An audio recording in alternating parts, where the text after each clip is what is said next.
câble synthétique est utilisé depuis une dizaine d'années en exploitation forestière, monté sur les treuils des tracteurs forestiers.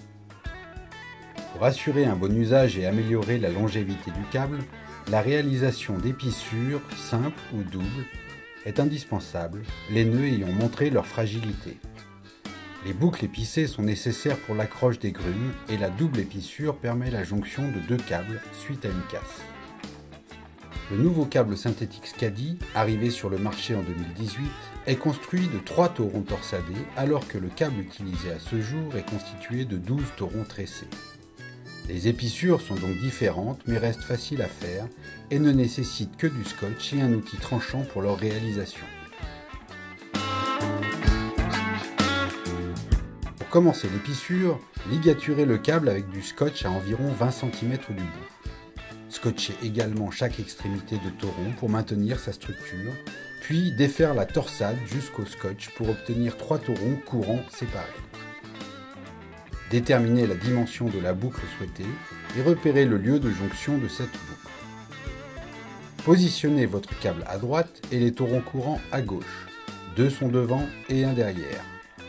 Le tauron courant devant, à droite, passe alors sous le premier tauron dormant du câble, de gauche à droite.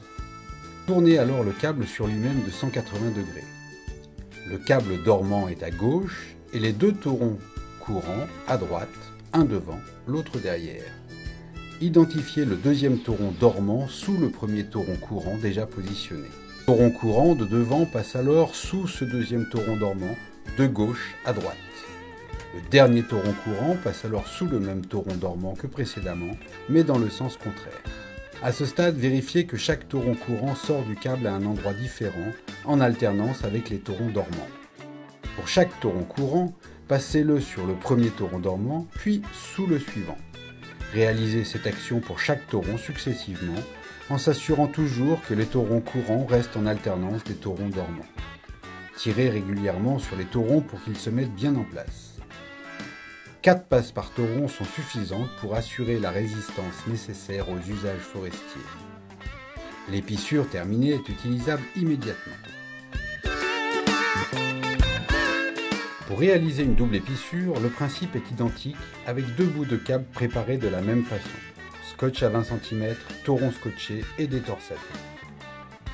Positionnez alors les 2 câbles et effectuez la jonction face à face en alternant les taurons des 2 câbles. Considérez alors chaque partie comme une épissure simple à réaliser successivement.